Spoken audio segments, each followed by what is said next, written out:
So, hi Hector. We've got Hector from Norwich on again. Hello, Hector. Yeah. Thanks for giving us your time. And so today we're going to be talking about Christmas time and early recovery.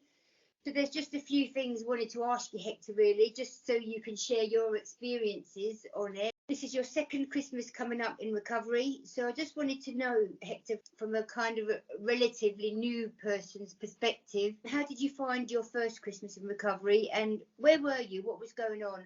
Yeah, so my first Christmas in recovery, I'd come out of ECR at the end of September, so I wasn't too far away from Christmas, and I was lucky enough to spend some time with my family afterwards instead of going straight back to mine. So I'd spent a lot of time with my mum and my stepdad and my family towards the run up to Christmas, and they were sort of well aware of my situation. Obviously, it can be quite daunting, certainly with British drinking culture and all that sort of stuff.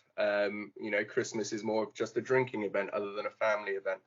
And I think the fact that they were very understanding, and I'd spent a lot of time with them, we were able to focus more on it being a family event than a drinking event, and the fact that I had so much support both from ECR and from local fellowships and anonymous groups, I knew I wasn't alone. I did meetings on Christmas Day, Christmas Eve, Boxing Day. They're all out there, and there's a whole load of people who are going through the exact same emotions and feelings as you are, that fear, who can help support you. We can all support each other. And I had an amazing Christmas last year. I had a really lovely time. I was actually able to be present and experience it, without having to be ridiculously drunk.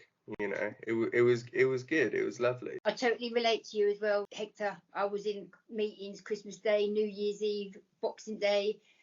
I totally get it, and I think it's important that all the new guys know that, that that support is out there. How did it make you feel being around other people that were drinking? Because I come from a background of drugs. You come from an alcohol background. That's your primary issue, I believe. Is it right, Hector? So how did it make you feel being around other people that were drinking? It can be challenging. The one thing I sort of realised from being sober and being around people who are drunk is drunk people can be really, really annoying. And I didn't want to be annoying. So that sort of helped a little bit, if I'm honest. But like I said, I was with my family at that time of year. And, if I felt uncomfortable, they knew that I'd go off and I'd do something. They were very understanding. Not everybody is fortunate enough to be with their family at this time of year or have a family to be with at this time of year, which is why I think it's so important to connect with other people in the same situations, people who are experiencing that same sort of stuff, because you can feel very alone in that situation. Being the only sober person at a party can feel very lonely.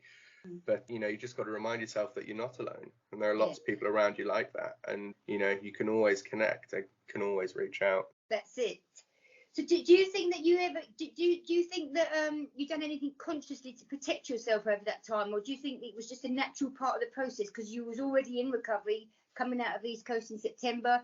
You obviously got into the fellowship, you've made some recovery friends, you've started doing the meetings.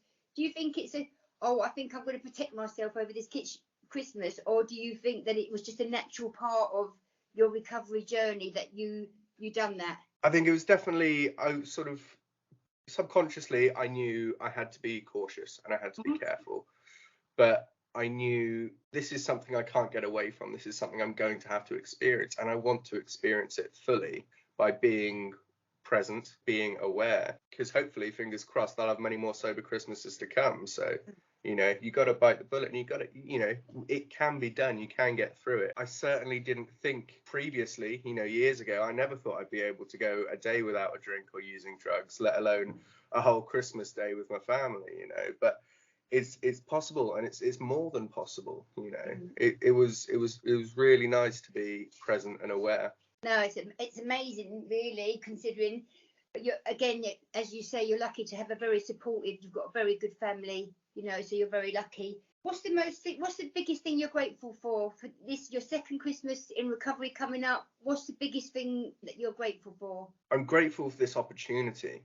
I'm grateful that I was able to go into treatment into ECR and have this opportunity. I'm really grateful to be able to experience these things. You know, they say every day in recovery is like a school day, especially in your first few years, because every experience you have is brand new. You know, I've never done any of this stuff clean or sober before. You know, it's all brand new, and it's new and exciting, and it can be scary, but I'm so grateful for that opportunity. You know, that cycle is broken.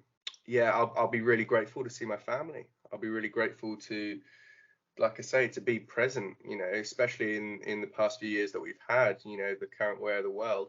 It's going to be lovely to connect and just be there and experience genuine emotions. I think that's the big bit of it. Yeah, to experience things genuinely. I don't have to hide. I don't have to be afraid or scheme in my head. You know, I can just be there and I can be grateful for it. Oh, thank you, Hector. Thank you very much for giving us your time today. More than Just welcome. to let you know that your hair looks lovely and I love nail varnish. Thank you. Thank you very much, Hector. Thanks for giving us your time. Thanks, Sonja. Cheers.